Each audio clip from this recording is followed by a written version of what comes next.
Hello നമസ്കാരം എല്ലാവർക്കും വിബീസ് little വേൾഡിൻ്റെ മറ്റൊരു പുതിയ എപ്പിസോഡിലേക്ക് സ്നേഹപൂർവ്വം സ്വാഗതം.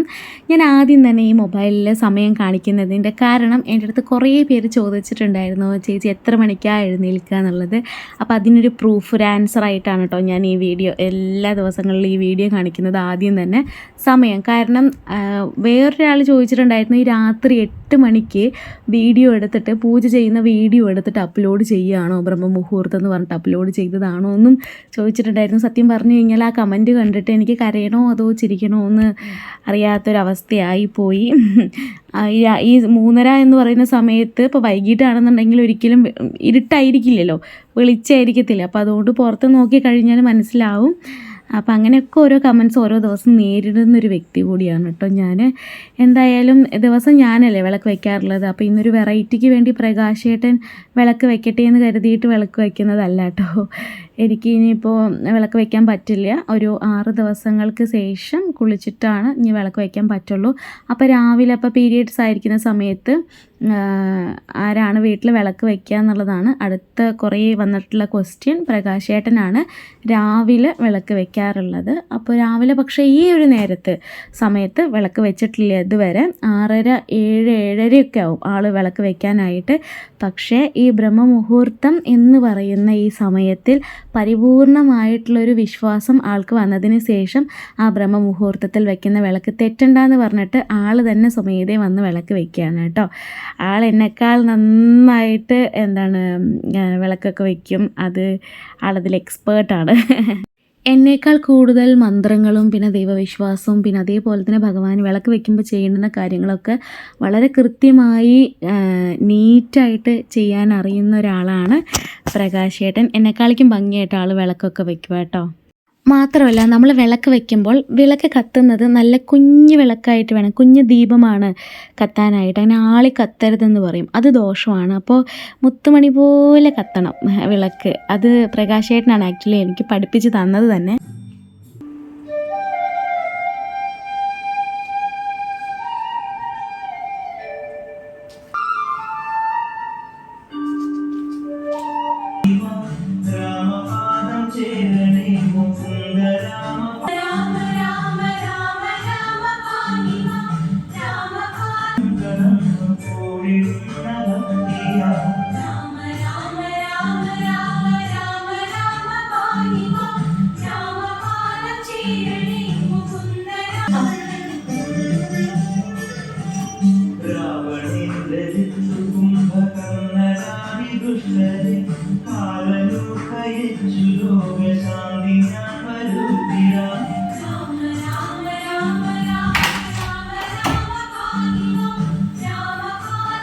നമ്മൾ വീട്ടിൽ ദിവസവും വിളക്ക് വെച്ച് ശീലിച്ച് കഴിഞ്ഞാൽ പിന്നെ ഒരു ദിവസം വിളക്ക് മുടങ്ങിയാൽ മനസ്സിന് വല്ലാത്തൊരു ബുദ്ധിമുട്ടാണ്. അപ്പോൾ അതുകൊണ്ടാണ്. അത് മാത്രമല്ല, ദൈവത്തിൻ്റെ പ്രാർത്ഥനകൾ നമ്മൾ ബാക്ക്ഗ്രൗണ്ടിൽ, അതായത് ഫോണിലോ ടി വിയിലോ റേഡിയോയിലോ എന്തിൽ വേണമെങ്കിലും പ്ലേ ചെയ്തിട്ട് നമ്മൾ വിളക്ക് വെച്ച് രാവിലെ ആ നേരത്ത് കാണുമ്പോൾ തന്നെ അത് തരുന്നൊരു പോസിറ്റിവിറ്റി, ദൈവികമായിട്ടുള്ളൊരു ഒരു പ്രസൻസ് നമുക്കപ്പോൾ അവിടെ ഫീൽ ചെയ്യാൻ പറ്റും. നമ്മുടെ വീട്ടിൽ മൊത്തം ഫീൽ ചെയ്യാൻ പറ്റും. അത് അനുഭവിച്ചവർക്ക് മാത്രമേ ഞാൻ പറയുന്നതിൻ്റെ ഒരു അർത്ഥം മനസ്സിലാവത്തുള്ളൂ. അപ്പോൾ അതുകൊണ്ടാണ് നമ്മൾ പീരിയഡ്സ് ആയി കഴിഞ്ഞാൽ പണ്ടൊക്കെ നമ്മളെ മാറ്റി നിർത്തുമല്ലേ.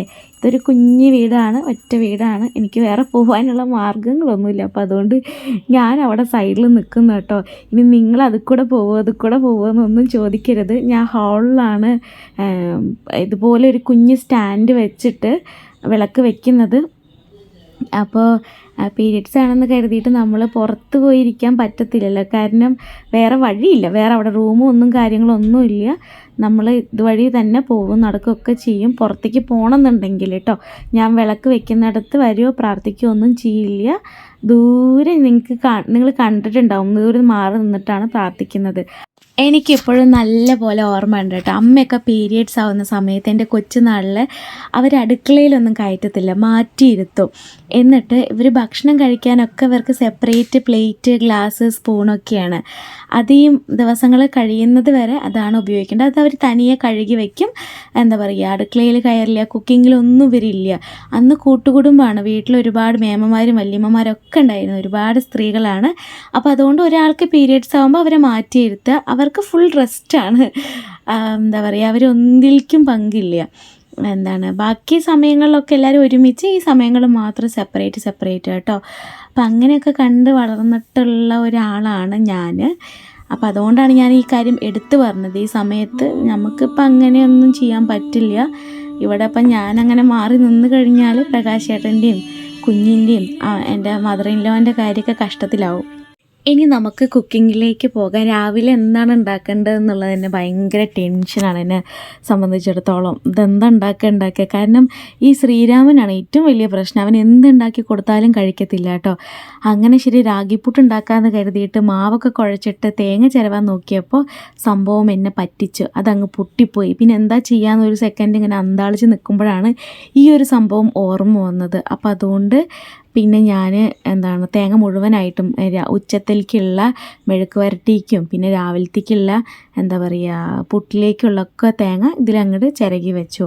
റാഗി പുട്ട് ഞാൻ ആദ്യമായിട്ടാണ് ഉണ്ടാക്കുന്നത്. ഇതിനു മുമ്പ് മറ്റേ ചെമ്പാവരി പുട്ട് പിന്നെ നോർമൽ നമ്മുടെ റൈസ് പുട്ടൊക്കെ ഉണ്ടാക്കിയിട്ടുണ്ടെങ്കിലും ഈ റാഗി പുട്ട് കുറച്ച് ഹെൽത്തി ലൈഫ് സ്റ്റൈലിലേക്ക് പോകാമെന്ന് കരുതിയിട്ടാണ് റാഗിപ്പുട്ട് ഉണ്ടാക്കാമെന്ന് കരുതിയത്. എന്നിട്ട് നല്ല വൃത്തിക്ക് എനിക്ക് ഈ തേങ്ങയൊക്കെ ഇതിൽ ചിരകി കിട്ടി കേട്ടോ. ഞാൻ ആകെ ടെൻഷനായിപ്പോയി. കാരണം ചമ്മന്തിക്കാണെങ്കിൽ പോലും നമുക്ക് മറ്റേ ഈ കത്തി കൊണ്ട് തേങ്ങ എടുത്തിട്ട് നമുക്ക് മിക്സിയിലിട്ട് അരച്ചാൽ മതി. പക്ഷേ ഈ പുട്ടിനൊക്കെ ഇങ്ങനെ ചിരകിയ പോലെ കിട്ടിയാലാണ് നല്ല വൃത്തിക്ക് വരത്തുള്ളൂ. പിന്നെ പുട്ടിന് കറിക്കായിട്ട് ഞാൻ ഈ കറുപ്പ് കടല രാത്രി തന്നെ വെള്ളത്തിലിട്ട് വെച്ചായിരുന്നു. അപ്പോൾ അതുകൊണ്ട് അത് വേവിച്ച് അങ്ങനെ കടലക്കറി ഉണ്ടാക്കാമെന്ന് കരുതി. പിന്നെ ശ്രീരാമ രാഗിപ്പുട്ടൊന്നും കഴിക്കത്തില്ല, അവൻ്റെ കാര്യമാണ് കഷ്ടം. ഞാൻ എന്ത് രാവിലെ സ്കൂളിലേക്ക് കൊടുത്തു വിട്ടാലും അതേപോലെ തന്നെ അതിൽ നിന്നും ഒരു ഐറ്റം പോലും അവൻ ചിലപ്പോൾ കുറച്ചൊക്കെ തന്നെ കഴിക്കുന്നുണ്ടാവുള്ളൂ. എന്നിട്ട് ഞാൻ ടീച്ചറെ വിളിച്ച് കംപ്ലൈൻറ്റ് പറയുക, ടീച്ചർ എന്നെ വിളിച്ച് കംപ്ലൈൻറ്റ് പറയുക. അങ്ങനെയാണ് സ്കൂൾ തുറന്നത് മുതൽ ഇന്നത്തെ ദിവസം വരെ അങ്ങ് പോയിട്ടുള്ളത്. പിന്നെ ഇവന് വേണ്ടിയിട്ട് എന്താ ഉണ്ടാക്കുക എന്നാലോചിച്ചിട്ടാണ് എൻ്റെ പകുതി സമയം ഒരു ദിവസം പോവാറുള്ളത്. അങ്ങനെ നമ്മൾ പുട്ടൊക്കെ പുട്ടും കുറ്റിയിലാക്കിയിട്ട് നമ്മൾ അടുപ്പിൽ വെച്ചിട്ടുണ്ട്. പിന്നെ കടലക്കറിക്ക് വേണ്ടിയിട്ടുള്ള കടലയൊക്കെ കുക്കറിലിട്ടിട്ട് വലിയ ഉള്ളിയും കുഞ്ഞു കുക്കറിലാണ്, ഓൾമോസ്റ്റ് നിറഞ്ഞു കേട്ടോ. പക്ഷേ നമ്മുടെ കടലക്കറിയൊക്കെ അടിപൊളിയായിട്ട് തന്നെ വന്നു. ഉപ്പും തക്കാളിയും മഞ്ഞപ്പൊടിയും വലിയ ഉള്ളിയും പച്ചമുളകും കറിവേപ്പിലയൊക്കെ ചീന്തിയിട്ടിട്ട് ഇച്ചിരി വെളിച്ചെണ്ണയൊക്കെ ഇട്ടിട്ട് അത് വേവിക്കാൻ വെച്ചു. ഞാൻ ശ്രീരാമന് വേണ്ടി ഇന്ന് പാൻ കേക്ക് ഉണ്ടാക്കി കൊടുക്കാമെന്ന് കരുതി. ഞാൻ ഈ പാൻ കേക്ക് ഇത് ആദ്യമായിട്ടാണ് ഇവന് വേണ്ടി ഉണ്ടാക്കുന്നത്. കുറേ യൂട്യൂബിൽ സെർച്ച് ചെയ്തപ്പോൾ കിട്ടിയിട്ടുള്ള റെസിപ്പിയാണ്. ചിലപ്പോൾ ഇത് കഴിച്ച് നോക്കും എന്നുള്ളൊരു വിശ്വാസത്തോട് കൂടിയിട്ട് ഇങ്ങനെ ഉണ്ടാക്കുകയാണ് കേട്ടോ. ആക്ച്വലി മൈദയാണ് അവരിടാൻ പറഞ്ഞത്, പക്ഷെ മൈദ ഇടാൻ താല്പര്യമില്ലാത്തതുകൊണ്ട് ഞാൻ ഗോതമ്പ് പൊടിയാണ് ഇട്ടുള്ളത്. പാൻ കേക്കിൻ്റെ റെസിപ്പി വേണമെന്നുണ്ടെങ്കിൽ പറഞ്ഞാൽ മതി, നമ്മളൊരു വീഡിയോ ചെയ്യാം കേട്ടോ. പിന്നെ ഇതിൽ മുട്ട ചേർത്തിട്ടുണ്ട്. ഞങ്ങൾ ആരും ഇപ്പോൾ ഈ കർക്കിടക മാസം ആയതുകൊണ്ട് നോൺ വെജൊന്നും കൂട്ടണില്ല. പക്ഷേ ഇവന് ശ്രീരാമന് പിന്നെ കൊച്ചല്ലേ, പാവമല്ലേ, അവന് പ്രോട്ടീനൊക്കെ വേണ്ട സമയമല്ലേ. അപ്പോൾ അതുകൊണ്ട് അവനെ മാത്രം ഞാൻ ഒഴിവാക്കി കേട്ടോ. അതും മാംസമൊന്നുമില്ല, മുട്ട മാത്രം എടുക്കാമെന്ന് കരുതി കൊച്ചിന് വേണ്ടിയിട്ട്. നല്ല ഒന്നാന്തരം പ്യുവർ നോൺ വെജിറ്റേറിയനെ പിടിച്ച് നമ്മൾ മൊത്തത്തിൽ അങ്ങ് തള്ളരുതല്ലോ. പിന്നെ പ്രകാശ് ചേട്ടന് പ്രത്യേകിച്ച് അങ്ങനെ വലിയ താല്പര്യമില്ല, കാരണം ഹീസ് എ തമിഴൻ. അപ്പോൾ അതുകൊണ്ട് നമ്മുടെ ഈ ഒരു നാട്ടിലെ ആചാരങ്ങളോട് ആൾക്ക് അത്ര അതിനെക്കുറിച്ചുള്ളൊരു ഒരു നോളജ് ഇല്ല. അപ്പോൾ കർക്കിടക മാസം എന്നൊക്കെ പറഞ്ഞു കഴിഞ്ഞാൽ ആളെ സംബന്ധിച്ചിടത്തോളം അവർക്ക് ഇവിടെ ആടിമാസമാണ്. അപ്പോൾ ഇവിടെ അങ്ങനെ ഒരു ആചാരമില്ല. പിന്നെ ഞാൻ ഈ പൂക്കളിട്ട് കളിക്കാം കേട്ടോ, പാൻ കേക്ക്. ഇത് കുറേ നേരമായി. അപ്പോൾ അതുകൊണ്ട് ഞാൻ ഈ ഒരു പൂക്കളൊക്കെ ചേർത്തിട്ട് ഇങ്ങനെ മറിച്ചിട്ട് നോക്കിയപ്പോൾ ഞാൻ പെട്ടെന്ന് കുറേ നേരം വേവിക്കാൻ നിന്നില്ല. പെട്ടെന്ന് വെച്ചപ്പോൾ നല്ല ഭംഗിയുള്ള ഗോൾഡൻ ബ്രൗൺ നിറത്തിൽ വന്നു. പക്ഷേ ആദ്യം ഞാൻ സെൻറ്ററിലാണ് ഒഴിച്ചത്. അപ്പോൾ അതുകൊണ്ട് സെൻറ്ററിൽ മാത്രം ഇച്ചിരി കരിഞ്ഞു പോയി. പക്ഷെ ഇതൊക്കെ കഴിച്ച് നോക്കിയപ്പോൾ ശ്രീരാമന് ഭയങ്കര ഇഷ്ടമായി. എൻ്റെ ഈ ഒരു പാൻ കേക്ക് സൂപ്പർ ഹിറ്റാണ്. സത്യം പറഞ്ഞു കഴിഞ്ഞാൽ പാൻ കേക്ക് ആയോ ഇല്ലയെന്നൊന്നും എനിക്കറിയില്ല, അത് എക്സ്പേർട്സിൻ്റെ അടുത്ത് തന്നെ ചോദിക്കണം. പക്ഷെ ഇത് കഴിച്ച് നോക്കിയപ്പോൾ അവന് ഭയങ്കര ഇഷ്ടമായി. അവൻ തംസപ്പ്, ഞാൻ എന്തെങ്കിലും പുതിയതായിട്ട് ഉണ്ടാക്കി കൊടുത്തു കഴിഞ്ഞാൽ അവന് ഇഷ്ടപ്പെട്ടെങ്കിൽ അവൻ തംസപ്പ് തരും. ഇനി അവന് ഇഷ്ടപ്പെട്ടില്ല എന്നുണ്ടെങ്കിൽ അവൻ ഡിസ്ലൈക്ക് ബട്ടൺ പോലെ ഇങ്ങനെ കൈ താഴത്തേക്ക് ഡിസ്ലൈക്ക് കാണിക്കും. അപ്പോൾ അതാണ് അവൻ്റെ ഒരു ഗസ്റ്റേഴ്സ് എന്ന് പറയുന്നത്. പിന്നെ നമ്മുടെ റാഗിപ്പുട്ടും സൂപ്പർ ഹിറ്റായിരുന്നു കേട്ടോ. അതും കറക്റ്റായിട്ട് നല്ല സോഫ്റ്റായിട്ട് ഞാൻ കഴിച്ചു നോക്കി, നല്ല ടേസ്റ്റ് ഉണ്ടായിരുന്നു. കഴിക്കാൻ വേണ്ടിയിട്ട് ഉണ്ടാക്കുന്നത്, അപ്പോൾ നല്ല ടേസ്റ്റ് ഉണ്ടായിരുന്നു കേട്ടോ. ഇന്ന് മൊത്തത്തിൽ നമ്മുടെ കിച്ചൺ ഒരു എക്സ്പെരിമെൻ്റ് ലാബാക്കി മാറ്റി ഞാൻ. സ്കൂളിലേക്ക് പോകണ്ടേ? ബാ എഴുന്നേക്ക് പൊന്നോ കൃഷ്ണ, എഴുന്നേക്കടി. ശ്രീ വാ, ശ്രീ ശ്രീ.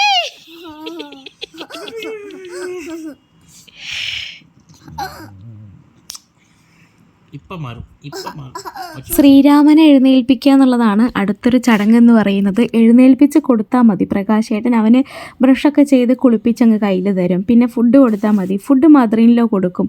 ഞാൻ ഈ രാവിലെ എഴുന്നേറ്റ് നമുക്ക് ഈ വിളക്ക് വയ്ക്കുന്നതും കുക്കിങ്ങിൻ്റെ ഒക്കെ 8 മണിക്ക് അവൻ്റെ ബസ്സും വരും കേട്ടോ.